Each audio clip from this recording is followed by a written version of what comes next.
Pues continuamos estudiando el libro de Apocalipsis. Vamos a estar, como bien he dicho en otra ocasión, en los primeros capítulos solamente. Repito, ¿nunca has leído el libro de Apocalipsis? Ya está cerrando. Es un libro precioso, un libro en el que sí, es verdad que hay juicio, sí, es verdad que hay mucha literatura que llamamos apocalíptica, valga la redundancia, pero también hay muchísima adoración. Es probablemente, no he buscado el dato, pero bajo mi criterio es probablemente el libro del Nuevo Testamento en el que más doxología encontramos, más adoración al Señor. Constantemente se adora al Señor. De manera que no le tengas miedo al libro de Apocalipsis. De hecho, estuvimos estudiando todo el primer capítulo y nos dimos cuenta que todo el primer capítulo es una exaltación y alabanza a Jesucristo, el victorioso, el que era, el que es y el que ha de venir. Nuestro Señor, nuestro Salvador, que viene en las nubes, dice Juan en el primer capítulo de Apocalipsis. Y así entramos en el capítulo 2, en el cual ya encontramos el primero de los 7 mensajes a las 7 iglesias de Asia. Y estuvimos estudiando entonces el mensaje para la iglesia de Éfeso, una gran advertencia para cada uno de nosotros, como individuos, sí, pero también como iglesia. Una iglesia que había hecho los deberes, sí, había hecho los deberes, pero no los había hecho de la manera apropiada al Señor. Y habíamos dicho entonces que podemos hacer todo bien, y en cambio haber hecho todo mal. Porque el Señor quiere que todo lo hagamos con amor por Él, para Él. De manera que era una advertencia a no perder ese primer amor. La gran característica de esa primera iglesia era su constancia. Eran constantes. Pero habían dejado su primer amor. Y entonces el Señor les advertía: si no volvéis al primer amor, yo entonces no soy parte de esta iglesia. Muy grande esa advertencia. Vamos entonces a entrar en el segundo mensaje del Señor para la segunda iglesia, la iglesia de Esmirna. Y este mensaje es precioso. Y como todo lo demás, sigue con el mismo criterio, sigue con la misma estructura. Yo conozco tus obras, y después termina con: el que tenga oídos, que oiga. Esa es la estructura de estas 7 cartas, 7 mensajes a las 7 iglesias. Y esperamos vernos reflejados o no, según qué, en cada una de estas iglesias. Y ya la semana pasada empecé de manera diferente un poco el mensaje. Y hoy no será pues nada peculiar, nada particular, pero sí quiero empezar con una frase. Y espero que estés muy atento a esta frase. No la digo yo, no es mía, es del hermano Kai. Luego os explico quién es el hermano Kai. Compartir el evangelio es nuestra vocación, dice nuestro hermano Kai de la China. Algunos de nosotros hemos escrito cartas de despedida y nos hemos preparado para ir a la cárcel. Hemos elegido seguir a Cristo a través de cualquier tormenta mientras pastoreamos. Con sabiduría, cuidamos a los débiles y protegemos y fortalecemos su fe. Esta cita del hermano Kai fue dicha en septiembre de 2025. Digo el hermano Kai, pero realmente no sabemos su nombre, porque ha tenido que ser cambiado por protección. Nuestro hermano Kai sufre lo que sufre 1 de cada 7 cristianos: una gran y severa persecución por causa de su fe. Vamos entonces sí a Apocalipsis 2, versículos 8 al 11. Ese es el mensaje. Pero que resuenen en nuestra conciencia y que resuenen fuertemente las palabras del hermano Kai en nuestro corazón. Compartir el evangelio es nuestra vocación. Algunos de nosotros hemos escrito cartas de despedida y nos hemos preparado para ir a la cárcel. Hemos elegido seguir a Cristo a través de cualquier tormenta mientras pastoreamos con sabiduría, cuidamos a los débiles y los protegemos y fortalecemos en su fe. No olvidemos, hermanos, el contexto en el que Apocalipsis fue escrito. Contexto en el que su propio autor se encontraba exiliado por amor a Cristo. Padre Santo, ayúdanos a comprender tu palabra. Palabra viva y eficaz. Palabra para hoy. Palabra actual. Y es verdad, Señor, que nosotros no somos esta segunda iglesia, la iglesia de Esmirna, Señor, es verdad. Pero lo cierto es que en algunas cosas sí nos veremos quizás reflejados como iglesia, como individuos. Y tú conoces nuestra situación de manera personal y comunitaria. Sabemos, Señor, que seguirte conlleva pues muchas otras cosas y que a veces nos perdemos, como le pasaba a la iglesia de Éfeso, que había perdido su primer amor. Pero te pedimos, Señor, que podamos seguirte a ti. Fortalécenos, Señor. Espabilanos, Señor. Danos ese denuedo del que disponía esa primera generación, que también hemos de decir disponía la segunda, la tercera y hasta nuestra generación anterior. Pues, Señor, no queremos romper ese círculo, Señor, y queremos tener ese mismo denuedo, porque tenemos el mismo Espíritu, el mismo Dios y Señor. De manera, Señor, que tenemos poder de Dios para la salvación. No nosotros, sino tú eres el que salva. No nosotros, sino eres tú el que fortalece. Habla entonces a esta, tu iglesia que te ama y que te escucha, pero sobre todo que te obedece. En tu santo nombre, en el nombre de Cristo Jesús. Amén y amén. Pues espero que tengas ya en tu Biblia Apocalipsis 2, versículo 8. Vamos a ver lo que dicen estos dos primeros versículos, el 8 y el 9. Escribe el ángel de la iglesia de Esmirna, el primero y el último, el que estuvo muerto y volvió a vivir, dice esto: yo conozco tus obras, tus sufrimientos, tu pobreza, aunque eres rico. Sé cómo te calumnian los que dicen ser judíos, pero que en realidad no son más que una sinagoga de Satanás. Cada una de las iglesias que vamos a estar estudiando tiene una característica. Y la característica principal de la iglesia de Esmirna, de esta segunda iglesia, a la que el Señor le escribe de manera personal, es que están en sufrimiento. Viven un gran sufrimiento. Y entonces Dios les escribe para infundirles aliento. Mira, el sufrimiento de la iglesia del Señor nunca es ignorado.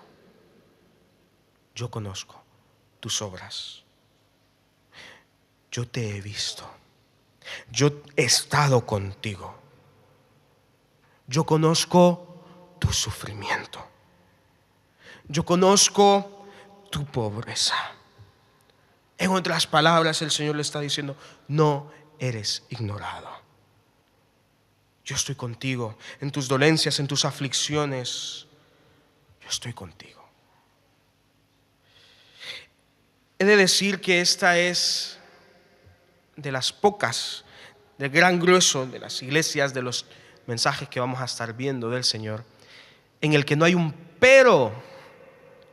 El domingo pasado lo estuvimos estudiando, todas empiezan igual. Escribe al ángel, yo conozco tus obras. Pero, y termina con el que tiene oídos, que oiga. Así fue con la iglesia de Éfeso: yo conozco tus obras, sé de tu constancia, pero has perdido tu primer amor, arrepiéntete, el que tenga oídos para oír, que oiga. Ese es el resumen de la primera iglesia. Y veremos la constante en cada una de estas. Ahora, en la iglesia de Esmirna no hay un pero. Una iglesia ejemplar. El Señor les ha visto. Los ha estudiado minuciosamente porque el Señor lo conoce todo. No hay nada que se haya escapado a su ojo. Yo conozco tus obras, tu sufrimiento y tu pobreza. Y no tienes un pero me tienes a mí. ¡Qué maravilla! ¡Qué iglesia tan ejemplar! Y es que a pesar de la aparente pobreza que esta iglesia tenía, el Señor le dice que es rica. Y tiene una riqueza, hermanos, que no puede ser arrebatada. Entonces Dios distingue entre los que son fieles.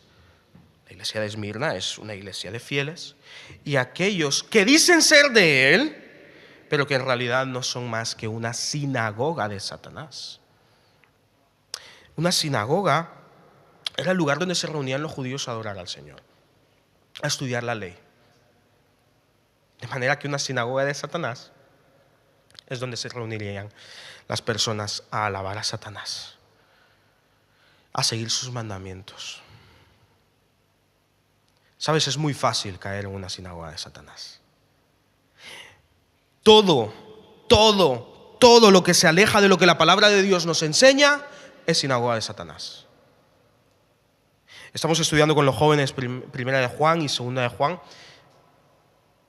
Y si le preguntáis, al menos espero a alguno de ellos, ¿quién es el anticristo?, os van a contestar rápido porque son muy listos. No es que tengan un buen profesor, es que son muy listos. Y os van a contestar muy rápido diciendo, todo aquel que vaya en contra de Jesucristo y su mensaje. ¿Y su mensaje cuál es? Que Cristo se encarnó, 100% Dios, 100% hombre, y ha venido a perdonar. Todo el que diga lo contrario es un anticristo. Eso es lo que enseña primera de Juan. Ojo, el mismo autor del libro de Apocalipsis. Todo lo que se sale de la palabra de Dios es demoníaco. Es de Satanás. Y si nosotros nos reunimos y no estamos estudiando la verdad, no estamos siendo una iglesia de fieles. ¿Y seremos una sinagoga? Sí, todo lo que quieras. ¿Seremos una iglesia? Sí, llámate así si quieres, pero de Satanás. De manera que la iglesia de Esmirna era una iglesia de fieles. Ahora, había un grupo de personas que les presentaban oposición. El sufrimiento de la iglesia de Esmirna venía porque estos estaban siendo enfrentados por aquellos que decían ser judíos. Aquellos a los que Dios mismo llama sinagoga de Satanás. Es que el Señor es muy claro, estás conmigo o estás en mi contra. O añades o desparramas. En otras palabras, hermanos, y aterrizándolo un poco, el señorío de Cristo en la iglesia no se evidencia en los resultados humanos de cantidad o de comodidad. Os aseguro que la sinagoga de Satanás tenía mucha comodidad. Es más, seguramente tenían muchos mejores números en asistencia o miembros, como lo quieras llamar, que la iglesia de Esmirna. Ahora, eso no implica que fuese una iglesia de Dios. El señorío de Cristo se evidencia en aquello a lo que la iglesia se somete, en aquello que la iglesia predica. Si la iglesia se somete a enseñanzas demoníacas, la iglesia es demoníaca. Ahora, si la iglesia predica la palabra de Dios, la iglesia es del Señor. Es algo que parece muy simple, pero que muchas veces pasamos por alto. La centralidad de la palabra en toda iglesia es algo que debe ser innegociable. No, con esto no jugamos, con esto no negociamos. ¿Somos de Cristo o somos de Satanás? El señorío de Cristo en la iglesia se evidencia en aquello a lo que ésta se somete y aquello que ésta predica. Y aquellos entonces se oponían al Señor, porque se oponían a su iglesia. Estudiando esto, pensaba en el mundo actual. No vivimos en un mundo muy diferente, y si bien es verdad que a lo mejor parece que este mensaje nos es lejano, nos daremos cuenta que nada más lejos de la realidad. Hermanos, este mensaje es actual para esta iglesia también. Os recomiendo encarecidamente seguir a Puertas Abiertas. Puertas Abiertas es una organización que se dedica a llevar control de la iglesia en lugares de persecución. Ojo, no he dicho la iglesia perseguida, no son otra iglesia, son la misma iglesia, somos un cuerpo. Entonces estamos hablando de nuestros hermanos que están siendo perseguidos. Y entonces ellos todos los años actualizan la lista mundial de oración. Repito, la lista mundial de oración. Métete a Puertas Abiertas y ahí podrás tener incluso un mapa enorme en el que podrás ver cada uno de los países, una lista de 50 países donde hay gran persecución. Y cada año Puertas Abiertas publica la lista mundial de persecución, un informe de 50 países en los que es más difícil seguir a Jesús. Y esta no solo mide la violencia, sino también la opresión que sufren los cristianos en su vida privada, familiar, social, nacional y de iglesia. Y esto es muy importante. Desde 2025 los datos apuntan en que en estos 50 primeros países en los que hay persecución, no existe la persecución moderada. Siempre es extrema o muy alta. En otras palabras, nos estamos convirtiendo en un país, en un planeta el mundo se está convirtiendo cada vez más radical en contra de los cristianos. Y los datos son los siguientes. Hay más de 388 millones de cristianos que enfrentan altos niveles de persecución y discriminación. Esto es igual a 1 de cada 7 cristianos. Si hoy somos 70 los que estamos aquí, saca los cálculos, 1 de cada 7. 10 están en persecución. No es muy difícil llegar a contar 7. 1 de cada 7 es perseguido por causa de Cristo. Esto nos deja en un total de 4.849 asesinados por su fe, de los cuales 3.490 han sido en Nigeria. 3.632 iglesias atacadas, 4.702 encarcelados, 3.302 secuestrados, 5.202 agredidos sexualmente o forzados a casarse, 224.129 desplazados de sus hogares. Estas cifras son del año pasado, no de esta década, no de este siglo, del año pasado.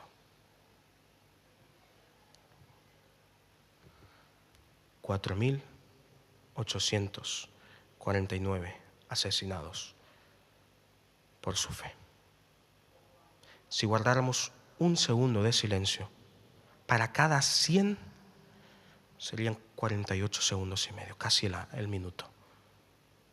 Y cada segundo simbolizaría 100 asesinados por causa de Cristo.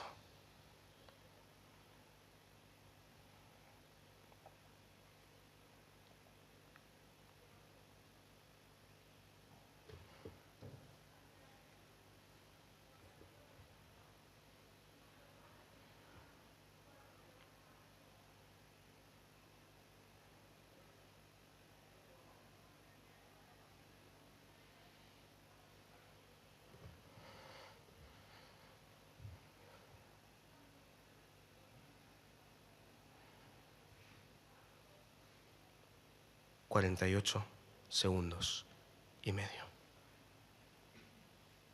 Cada segundo, 100 asesinados por causa de Cristo. Un silencio atronador. Y hay tendencias estudiadas alrededor del globo. La primera gran tendencia en el África subsahariana es que este es el epicentro mundial de la violencia contra los cristianos. De los casi 5.000 cristianos asesinados este año, más de 3.400 fueron en Nigeria. Eso es solo Nigeria. En Sudán, la guerra civil ha destruido cientos de iglesias y desplazado a millones. En la República Democrática del Congo, grupos vinculados al Estado Islámico atacan a cristianos que llevan cruces y los matan en cuanto los ven. La segunda tendencia la encontramos en Siria. Este ha dado el salto más dramático de este año. Ha subido 12 puestos hasta el número 6. Antes no estaba en el top 10 de los países en los que más oposición enfrentan al Evangelio, a Cristo Jesús. Ha saltado 12 puestos, ahora es el 6º. La inestabilidad política ha disparado la violencia. En junio de 2025, un atentado suicida en una iglesia ortodoxa de Damasco mató a 22 cristianos e hirió a 63. Los cristianos sirios entonces están ocultando los símbolos de su fe y tienen miedo de ir a la iglesia y siguen huyendo del país. La tercera tendencia, un empuje al aislamiento. En algunos lugares la persecución no viene con balas, sino con la burocracia. En Argelia, que no está lejos de España, las 47 iglesias de la Unión Protestante han sido forzadas a cerrar. Todas han sido forzadas a cerrar. Los cristianos argelinos ahora se reúnen en secreto, arriesgándose a ir a la cárcel.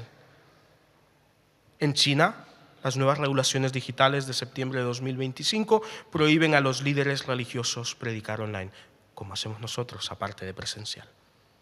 También les prohíben recaudar fondos, como hacemos nosotros, con plena libertad. Y les prohíben usar redes sociales, como también hacemos nosotros.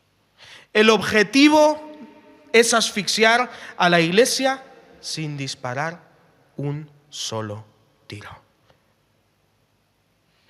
Y la cuarta tendencia mundial en contra de los cristianos es en relación a los conversos. Los cristianos conversos son las personas que han dejado cualquier otra religión para seguir a Cristo. Los nuevos convertidos, que además son los más vulnerables.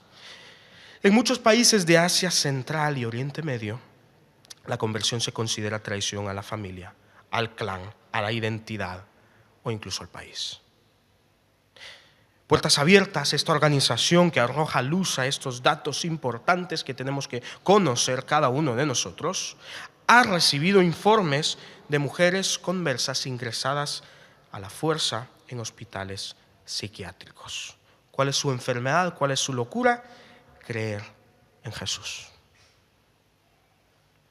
1 de cada 7 cristianos vive en persecución. No tienen altavoces, no tienen instrumentos, no tienen micrófonos, no tienen local y a veces no tienen ni pastor.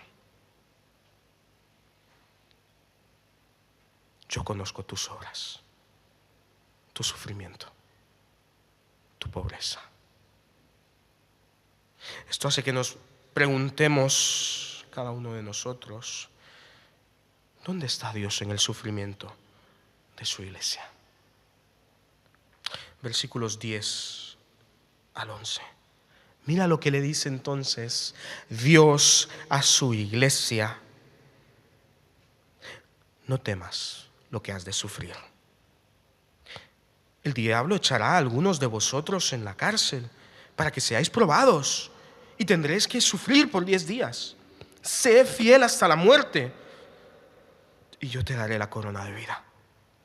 El que tenga oídos, que oiga lo que el Espíritu dice a las iglesias. El vencedor no sufrirá el daño de la segunda muerte.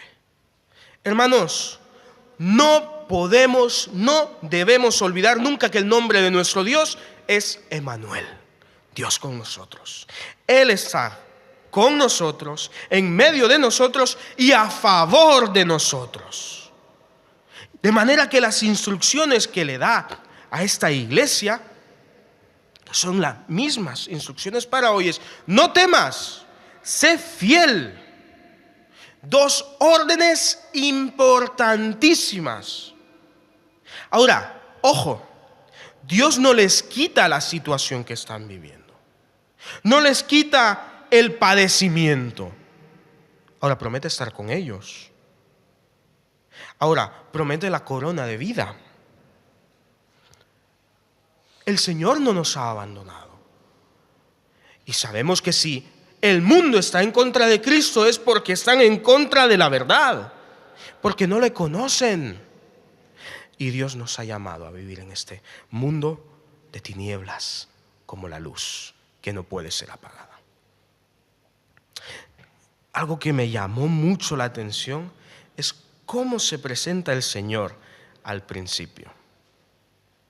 Normalmente, y cuando llegas ya a leer Apocalipsis muchas veces, o cuando ya llegas a los últimos capítulos de Apocalipsis, normalmente vas a ver que uno de los títulos del Señor es el primero y el último.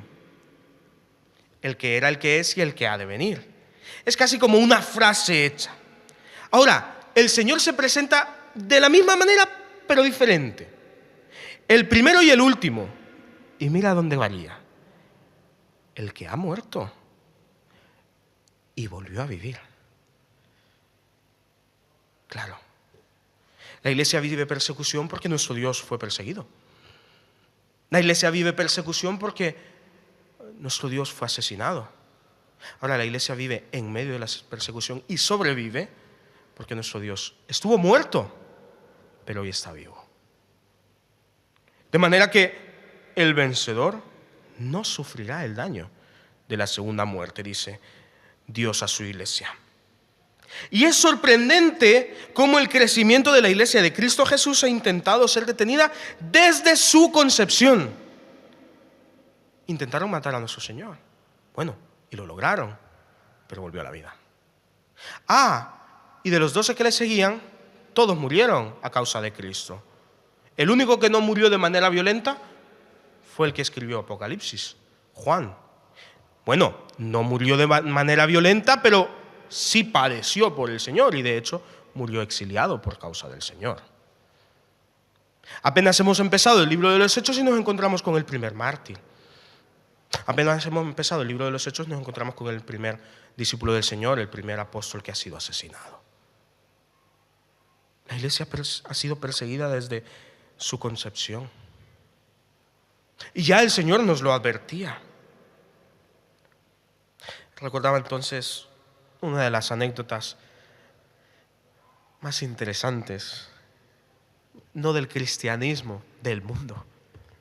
Voltaire, el filósofo francés, una vez dijo sobre el cristianismo, más o menos allá por 1776, en 100 años el cristianismo desaparecerá y la Biblia será únicamente una pieza de museo. Esto es lo que dijo Voltaire, un gran filósofo, reconocido y estudiado aún hoy en día.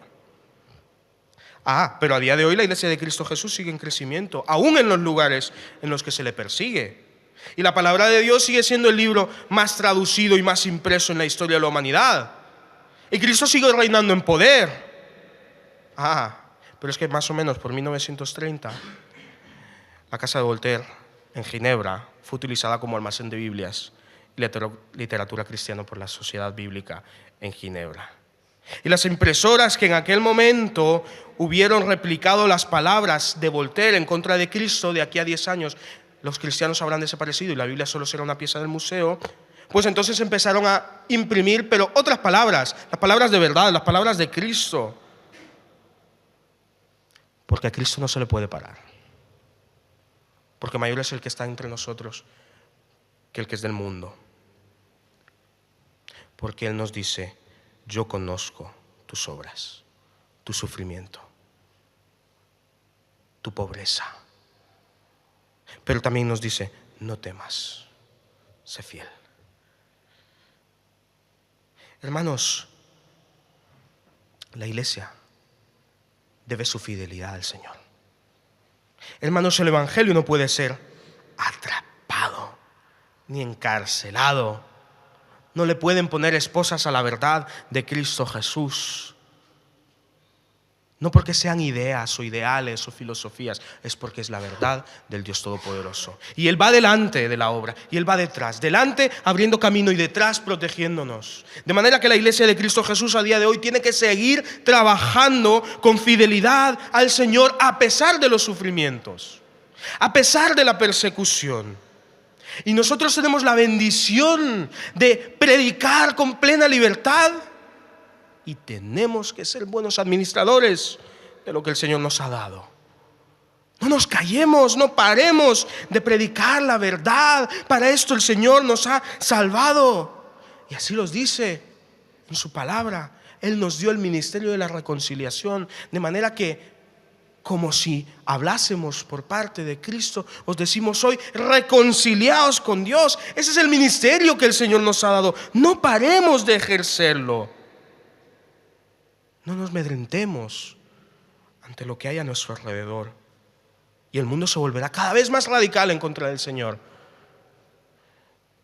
Seamos entonces más fieles al Señor.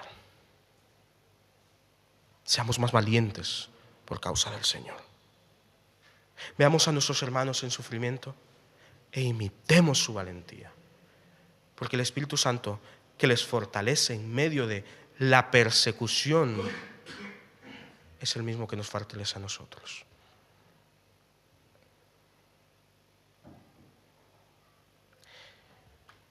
Norcorea lleva muchos años ya siendo el país en el que más persecución hay por causa de Cristo. Yo ya he perdido la cuenta de cuántas veces ha sido el número 1 en la lista mundial de oración de la que os he hablado antes. En septiembre de 2025, un cristiano norcoreano dijo: a pesar de estos peligros, la iglesia clandestina en Corea del Norte sigue viva. No adora en voz alta, sino con oraciones susurradas y pasajes memorizados de las Escrituras.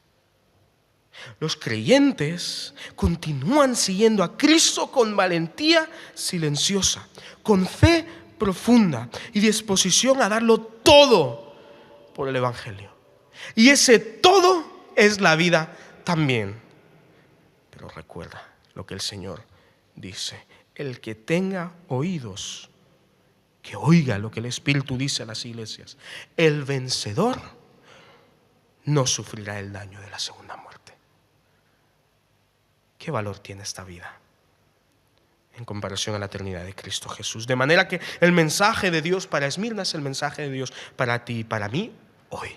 No temas, sé fiel.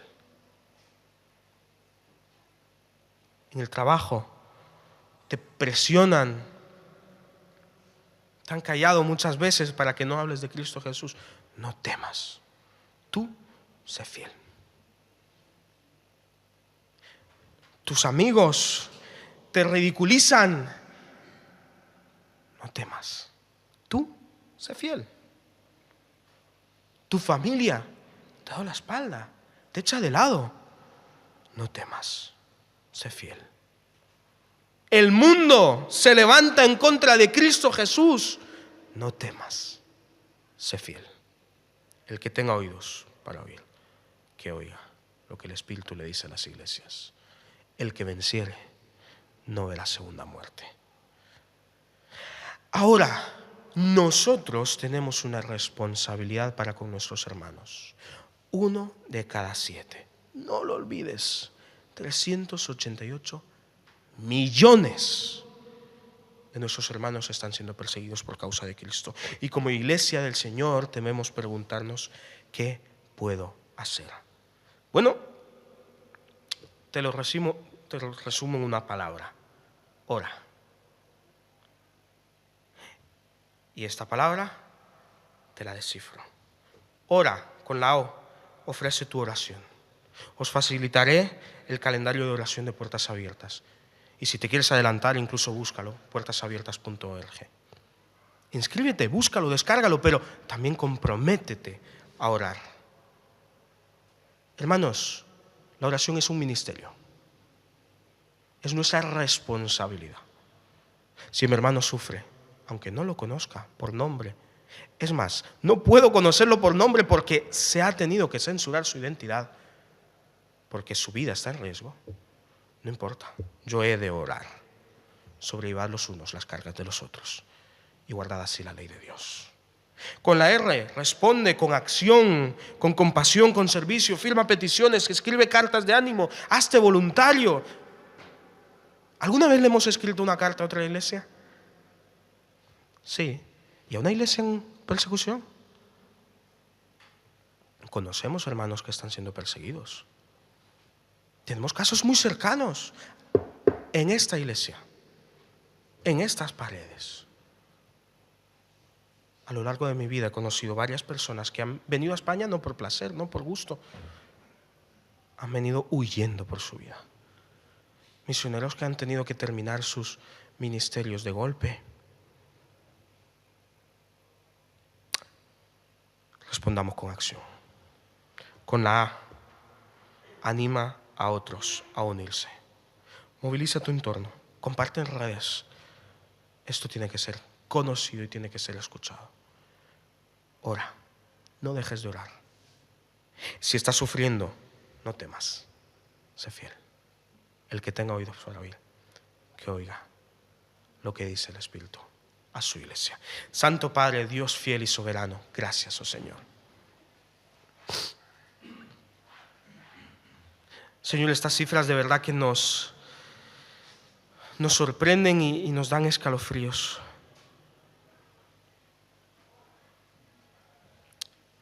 Gracias porque en este mismo libro, Señor, el Apocalipsis, tú prometes que no olvidas ninguno de los nombres de tus hijos que sufren por tu causa.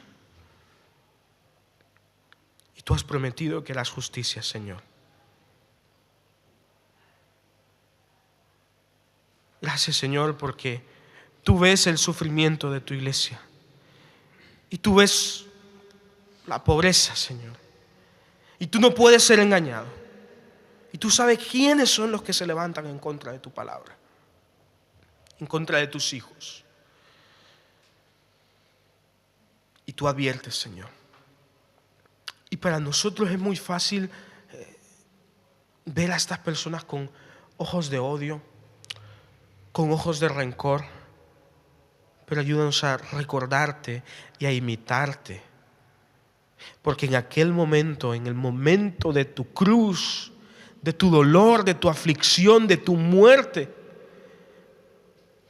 tú orabas diciendo: perdónalos, porque no saben lo que hacen.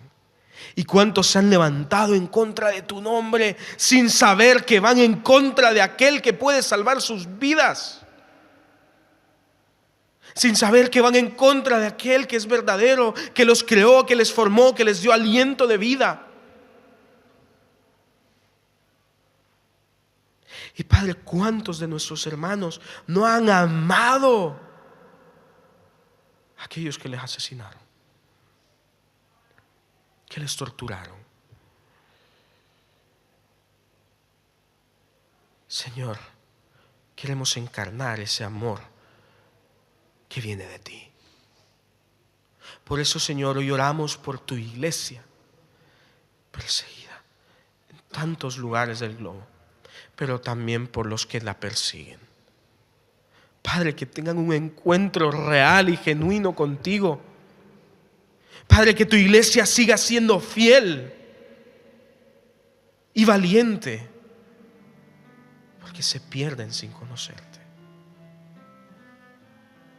Y Padre, en este país en el que nosotros nos movemos, el cual amamos, Señor, ayúdanos a orar por aquellos que nos presiden, que muchas veces imponen leyes que van en contra de nuestras creencias, en contra de lo que tu palabra predica. Y lo hacen porque no te conocen. Y lo hacen porque no conocen a aquel que es vida. Padre, y tú nos has permitido vivir aquí para imponer un cambio, Señor, para hacer luz en medio de las tinieblas, para amar a los que buscan nuestro mal.